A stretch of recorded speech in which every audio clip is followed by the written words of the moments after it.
This is the Greg Bedard Patriots Podcast with Nick Cavins.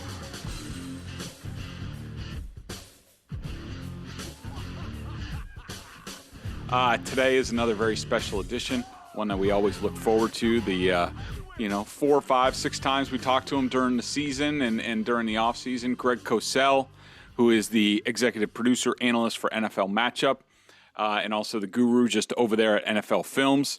He also does a great in-season podcast with Fantasy Points, and he also did this year, I think for the first time, where basically your notes that you go through, because you watch a lot of these guys all during the year, and you take meticulous notes. I watched over 200 guys, Greg, in detail. I'm a one-man scouting service. There you go, and those were put on Fantasy Points as well, and I was looking over them, and surprisingly, a little bit, you took a look at you had taken a look at a lot of the guys that the Patriots ended up drafting. Not Cole Strange in the first round, so we won't talk much about Cole. I know, he was a bunch of guys. There were 2 guys I missed on the first 2 days of the draft, which was the first 3 rounds, and unfortunately, Cole Strange was one of them. Yeah. So make sure you guys go over, if you want to, all of these profiles are up there over at Fantasy Points. Go check it out. It's really great. Just going off of Tyquan Thornton, you have Greg's strengths, weaknesses, sort of other bullet points on the player. And then, which is the important thing, and we'll talk about some of these players, is how Greg sees their transition going from the college to pros, like what they're going to need to work on, what they might struggle with, how early they might play, depending on the scheme, that sort of thing. So invaluable stuff. If you're still interested in the draft and the guys as a whole in this league who you're going to be seeing, go check it out over at Fantasy Points. So Greg, welcome. Thanks for doing this. I appreciate it. Sure. Love it, Greg. Love it. Love being with you. So you did not take a look at Cole Strange, so we're not going to talk about his evaluation. Well, other than he's going to transition because he played tackle in college, and everybody knew he wouldn't play tackle in the NFL. Yeah, and what's interesting, at the Senior Bowl, he played almost exclusively center. Yes. Which actually, after watching as much film as I could on the kid, a lot of Senior Bowl, I think he played against Kentucky at some point in time, which was sort of his coming out party. A bunch of draft picks on that Kentucky defensive line. I think that he's obviously going to play right away. I mean, you don't draft a guy in the first round at guard and not play him right away. And we'll see how he competes. I mean, I do think right now he's a little bit light in the lower body for me. I think he's going to need to get a little bit stronger there to really hold up against some of the bigger guys in the league. He struggled with Travis Jones from UConn at the Senior Bowl, but so did everybody. I do think, though, to me, I saw center all over him. He looks to me like an Alex Mack type of guy who can get to the second level at an elite rate, and we'll see what happens. But as far as Cole Strange goes, what I wanted to discuss with you is, I just wanted your opinion on sort of the value of taking an interior offensive lineman, especially if a guy's going to be a guard. How do you see that value in today's NFL game? I mean, I have my opinions on it, especially looking at the recent Patriots teams who we've seen, from Dan Connolly, Brian Stork, and Ryan Wendell in 2014 to Joe Tooney, David Andrews, and Shaq Mason. None of them drafted higher than the 3rd round, all playing immediately for the Patriots. I have my doubts about what the value is in taking a guard there, let alone Cole Strange, who may or may not have been available later. But I'm just wondering your thoughts from talking to people around the league, just in general, on your thoughts on taking an interior offensive lineman in the first round. Well, here's the way I would answer that question. And again, I don't think there's a right or wrong. Okay, I think we all agree because we don't know. I would say that the first thing I think about when I see the way a team drafts, because when I do my evaluations, and I want people to understand, I do all these before the draft, so I don't know who's going to be drafted where, is I think about Sundays in the NFL. I think about how teams have to play. And so let's now make this specific to the Patriots. The Patriots were more than most a running football team a year ago, more than likely, given who they have on their roster and what they did in the draft, drafting running backs as well, they're likely to start their offense with the run game and have Mac Jones be, I don't want to say a system quarterback because everybody's a system quarterback, but not be the focal point of their offense.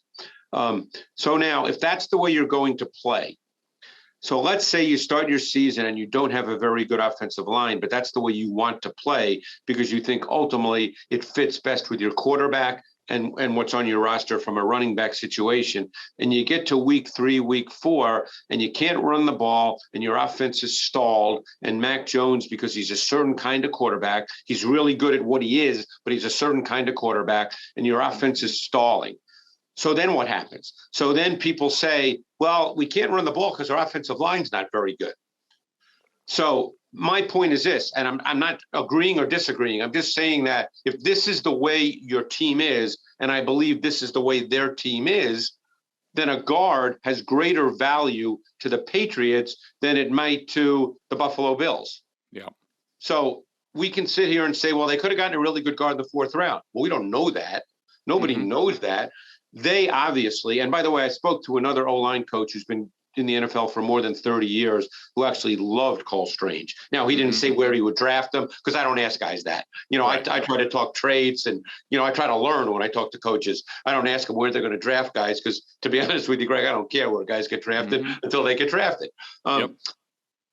So, you know, the point being that if Cole Strange is what the Patriots think he is, and he's a day one starter at guard, and they can line up with Stevenson and Harris, and I know they have other backs because they drafted them. Who did they drafted? One I liked, as I recall. I don't have their list. Yeah, Pierre Strong and Kevin Harris, both. Right, of those guys. Right. So they want to be a running football team to start, and this allows them to be what they want to be and do it well.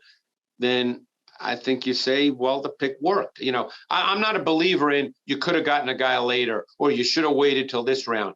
Number one, we don't know that. And number two, they obviously had Cole Strange rated highly. Yep. I mean, far be it for me to say that they're right or wrong in their evaluations. You know, reasonable people, Greg, as you well know, can disagree on evaluations of players. And in this business, you're wrong more than you're right. Even if you're a great drafting team, you're wrong more than you're right. Because it's still, no matter how much we rely on analytics or sports science or whatever, and this is only increasing, it still comes down to human beings evaluating human beings. So people are wrong more than they're right. And this is the way the Patriots want to play. And if Cole Strange turns out to be Logan Mankins, I think people will probably say, hey, that worked. Yeah, absolutely. Also part of the Cole Strange pick, the Patriots traded down from 21.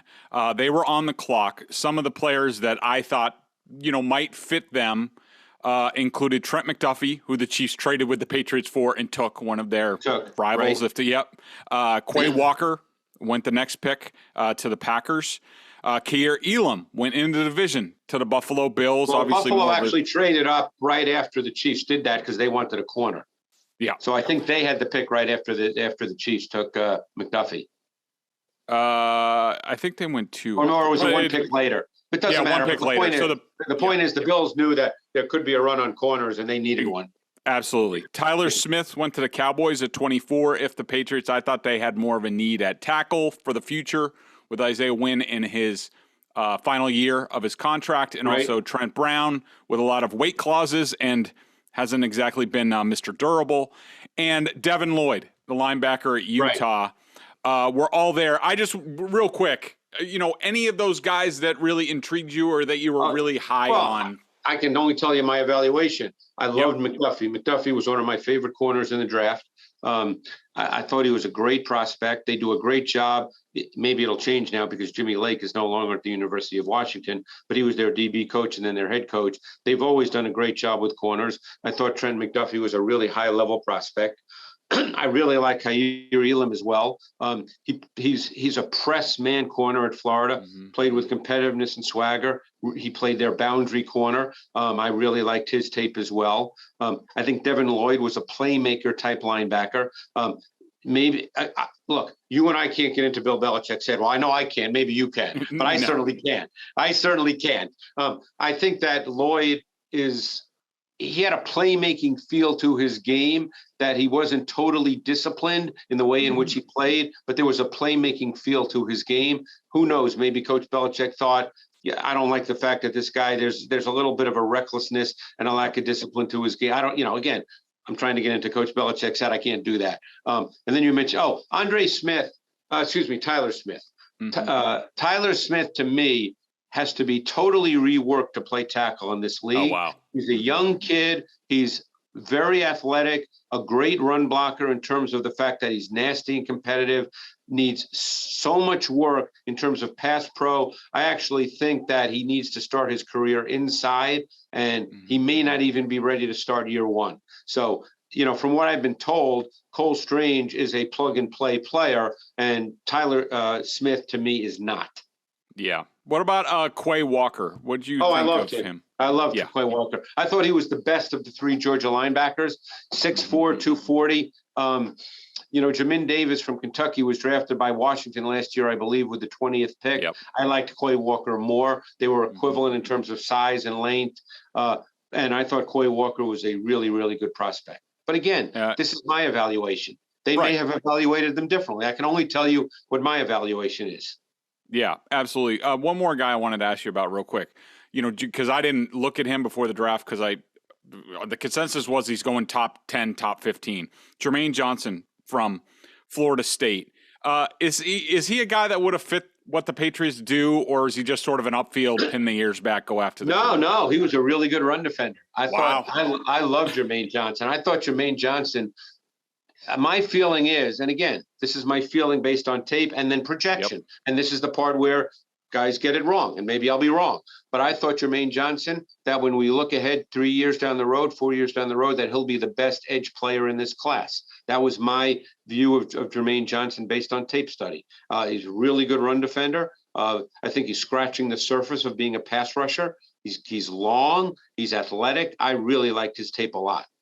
So the Patriots in the second round, they draft after taking a guard who most people hadn't heard of before the draft, trade up into the second round and draft Tyquan Thornton, a tall, skinny, blazing fast wide receiver from Baylor, who surprisingly wasn't even invited to the Senior Bowl, stood out at the Shrine Bowl. But Greg, this is a guy that I think you were higher on than most, that you were very intrigued by watching his film. Very intrigued. I thought he was, along with Jamison Williams, the two most explosive vertical receivers in this draft class. And I thought his track speed showed up on tape. He got on top of, he ran by corners. He primarily, almost exclusively lined up on the outside. I thought that there was some physicality to the way he played, too, some toughness to him. He competed and played a lot tougher, Greg, than his thin frame might suggest. And that's what really stood out to me. I thought that he had a feel for defeating press coverage as well. He's a South Florida kid. And most South Florida kids, as you probably know, they've got grit to them. They've got toughness to them. You have to when you play high school football in South Florida. Or even youth football. Probably, yeah. I'm sure you're right about that. Mm-hmm. I mean, again, I made the point in my notes that I said he probably will never be a true high volume number one target, but I also thought that he could be far more than just a one note vertical receiver. But I really liked him. I knew nothing about him. Other than what he did at the combine when I started watching his tape, and obviously he ran a 4.28 40, which was the fastest by any wide receiver at the combine. He ran in-breaking routes, which, to me, that's a tell. When you see guys run a lot of in-breaking routes, slants, in-breakers, you have to catch the ball in the middle of the field in the NFL. The game in the NFL is played much more in the middle of the field because of the hash marks, whereas the college game is played much more on the perimeter because of the hash marks. And I thought that he showed that toughness. He made some contested catches. I really liked his tape. I was truly surprised. And I'll say this. I didn't think there was much of a difference at all between Tyquan Thornton and Chris Olave, based on purely on tape study. Now, Chris Olave played at Ohio State, and the helmet logo often says a lot about the way people view players. And we'll see as time goes on. Like I said, maybe I'll be wrong, but I really like Tyquan Thornton's tape. Yeah, I didn't know much. I watched him a little bit. Basically, you know, I'm not much of a draft Nick. I don't like to waste my time on, you know, since I'm covering one team on watching 300 guys when my team's going to pick like 8 or 9 of them. And I try to watch the top 3-ish rounds guys or take a look at guys at least. And I remember taking a look at Thornton early on and I kind of was like, oh, well, he's fast, he's tall, skinny. You know, I don't know. I don't see much. But then after the Patriots drafted him, obviously I went into the film and I watched multiple games on him. And I came out with the same conclusion that you did, Greg. You know, that I was surprised that there was more there than just what you heard out of a lot of draft guys after this pick was tall, skinny, small hands, small wrists, you know, fast, straight line guy. No, there's more than that on film. If you watch him, like you said, the in-breaking routes, that shows me something that the coaches and the quarterbacks show trust in the guy. He plucked the ball out of the air. Yes, he had a couple really nice boundary catches against, you know, tough coverage, even on some of the ones he didn't come up with. He fought hard for the ball, just didn't come with it at the last second, but he was right there. So I agree with you. There's more there. I don't know whether I would have taken him this high. I might have tried to sneak him into the 3rd round, but there's something there with this kid, and it'll be interesting to see whether he pops or not, because I think he's sort of the litmus test on this draft class, and sort of we all know what the Patriots draft history is at the position. Hasn't been good. And then again, I don't know any of these kids because I don't get to interview them. Obviously, George Pickens was there, but George Pickens supposedly has issues. I thought George Pickens, by the way, was the best receiver on tape in this draft. That was my point of view. I thought Pickens was 1 and Jameson Williams was 2. I actually thought Jahan Dotson could have been pretty close to that as well. But you know, Tyquan Thornton, to me, I will echo what you said because I watched him in great detail, as you can see by my evaluation. I mean, that's pretty detailed, as you can see, Greg. So, and as I said, I didn't know much about him at all. And, you know, like I thought that he had an 8-yard touchdown versus Oklahoma in the red zone on a fade route where he defeated press man really cleanly with an inside stick. And, you know, it's funny. I remember seeing the same play by another receiver who went high, and now I can't remember who it was. And people raved about, oh, he's such a great route runner. But Thornton did the exact same thing. But because, Greg, he was not thought of that way, the narrative, Thornton wasn't part of anyone's narrative. So no one said anything about him. But I thought the tape said all you need to know. Yeah. And look, I've known you for years. I know the way you operate. So I'm not going to ask you, like, which of these guys is going to have the more successful career? Because you and I both know it all depends on scheme, coaches, quarterback, all this other stuff. Yeah. But just, you know, there was a whole group of receivers taken there. Thornton, Pickens, Alec Pierce. I love Alec Pierce. Sky Moore as well. Yeah, I mean, I really liked Alec Pierce. I was in the minority. I thought Alec Pierce and Drake London were very similar. Now, Drake London went 8th. I loved Alec Pierce. You know, I saw a comp for Alec Pierce after I did him, which I didn't think of, but I thought it was a very interesting one. And the comp was Jordy Nelson. And I think I loved Alec Pierce on tape. Again, you know me well enough to know everything I say is based on watching tape. And hey, I could be wrong. But like you said, there's going to be 10 variables that we don't know about right as we're speaking today. Absolutely.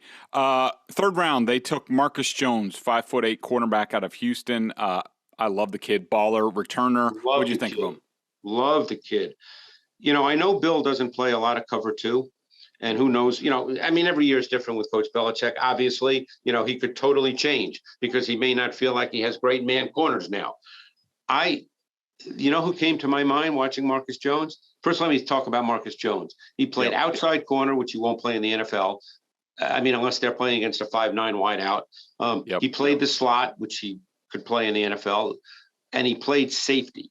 He's an explosive athlete now. He's twitchy. He's sudden. So you know the guy I thought of in terms of deployment, okay? I thought of Tyrann Mathieu, who's 5'9". Yeah, he's 5'9", Matthew. I think Marcus Jones could be your middle hole defender in cover 2. I think he could be a starting safety. I think he could play slot corner, all these things that Tyrann Mathieu does. I loved Marcus Jones' tape. The times he got beat as an outside corner at at Houston, were because he was 5'8", where guys went up over him. But he's not going to play outside corner in the NFL. Yeah. Absolutely. And then, they went with they doubled up a cornerback with Jack Jones, a kid from Arizona State who originally was at USC, has some off-field issues. Yeah. What'd you see out of Jack Jones? He played outside at Arizona State. He's a slot corner because he's 170 pounds. But, he was the number 1 or number 2 recruited corner coming out of high school. He was big time coming out of high school. And like that, he went to USC, as you said. His tape, he's actually a really talented kid. I mean, but because he's 171 pounds, it's hard to see him playing on the outside. But I think has all the needed traits to be an effective slot corner. He's smooth, he's fluid, he's got some twitch to him. He can play man, he can play zone.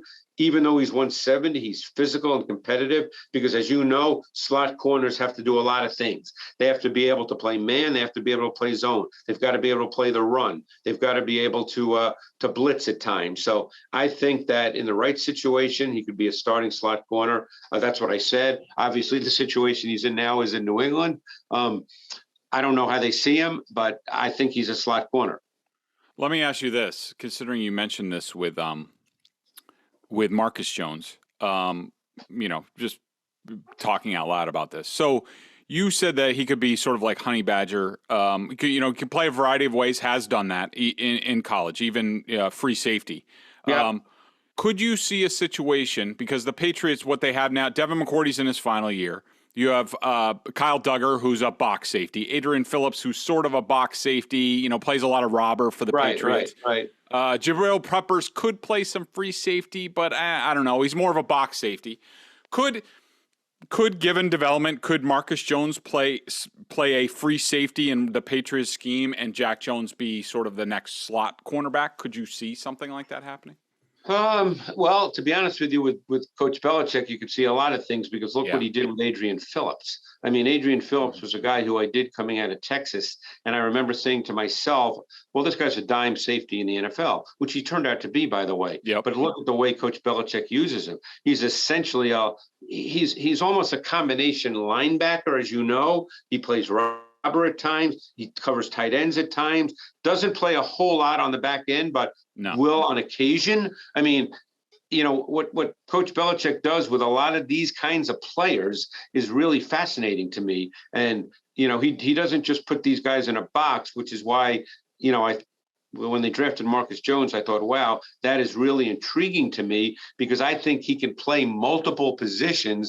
And my strong guess is Coach Belichick thought the same thing or he wouldn't have drafted him. Yeah, absolutely. Let's deal with the two running backs together here. They drafted Pierre Strong out of South Dakota State in the 4th round. They drafted Kevin Harris out of South Carolina in the 6th round. Are they the same type of backs or are they different? Okay. They're different.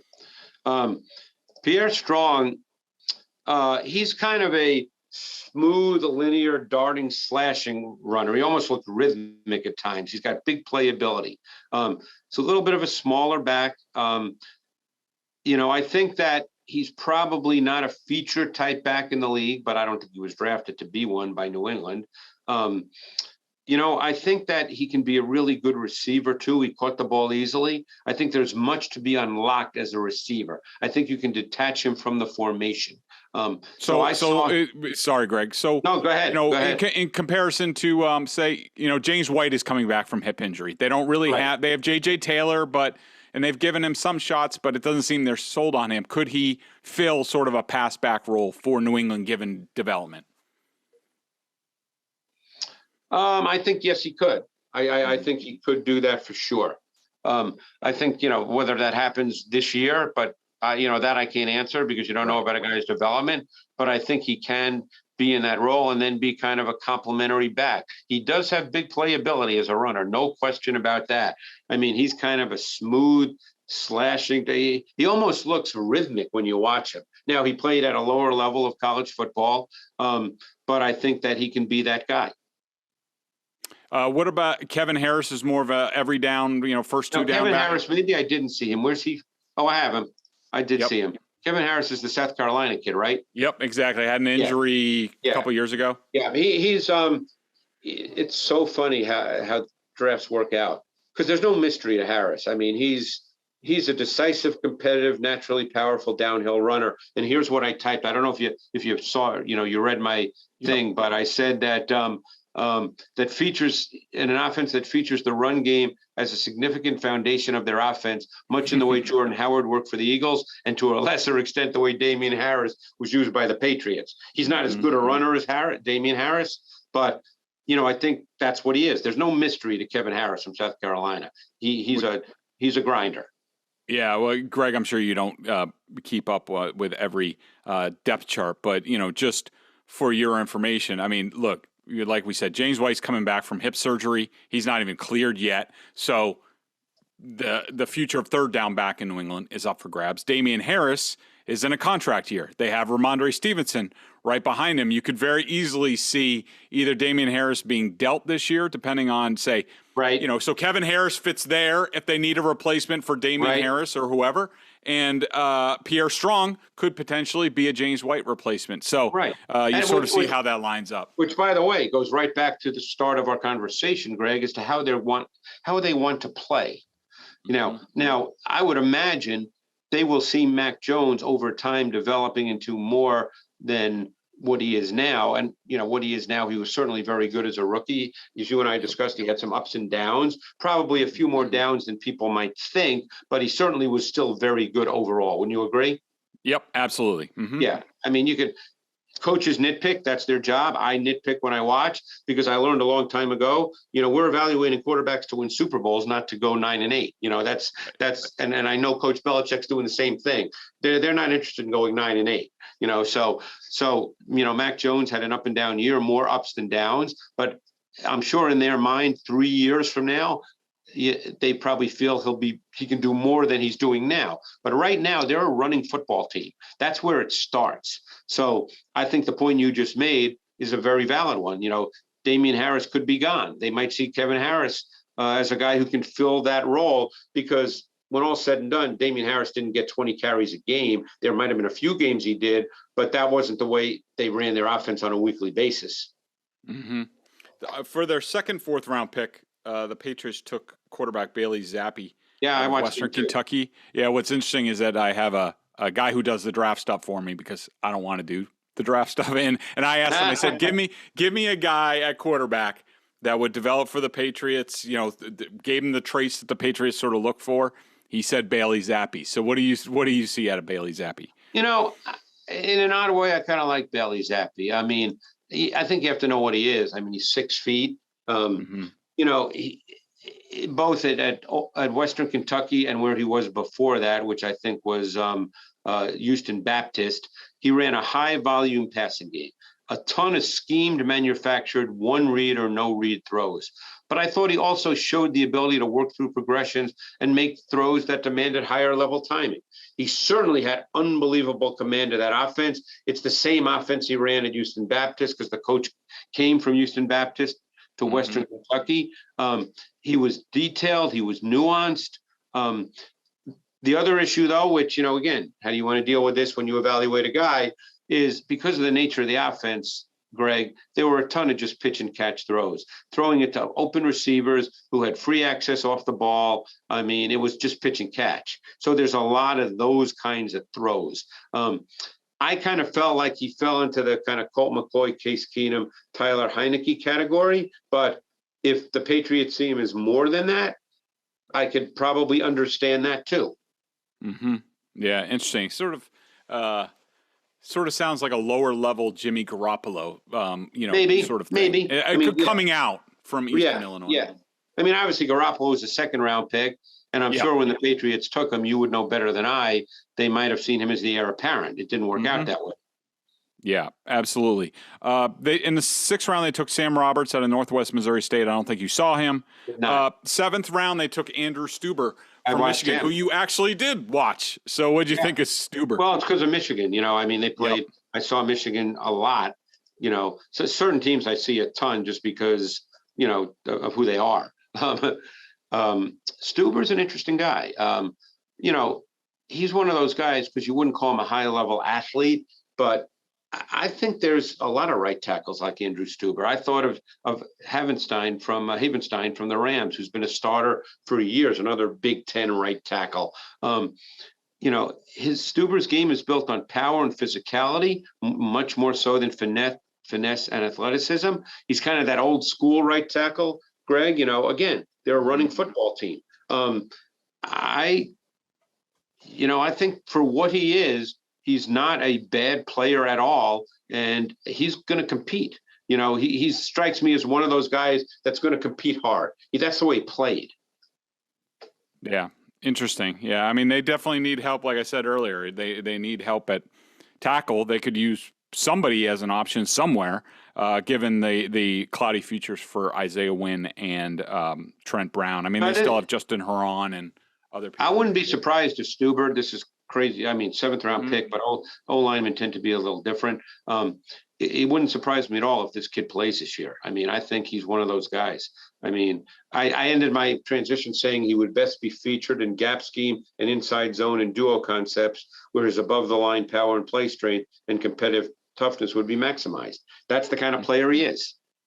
Awesome. Okay. Well, Greg, tremendous as always. I could tell you that Patriots fans, after listening to you, are probably feeling a lot better about this draft than after listening to some of us who talk about value and things like that. But I greatly appreciate your insight, and thanks for coming on. Well, see, Greg, the key thing here is that you actually took a look yourself at Tyquan Thornton, and once you looked at him, and again, we have no idea what's going to happen. That's the bottom line point. He could be great, he could be terrible. We have no idea. But the point is, when you actually watch the kid and not just go by the fact that no one spoke about him, you kind of come away going, there's kind of a lot there to like. Yeah, there is. It'll be interesting to watch him. That's for sure. Thanks, Greg. Thanks to everybody for listening to the Greg Bedard Patriots podcast.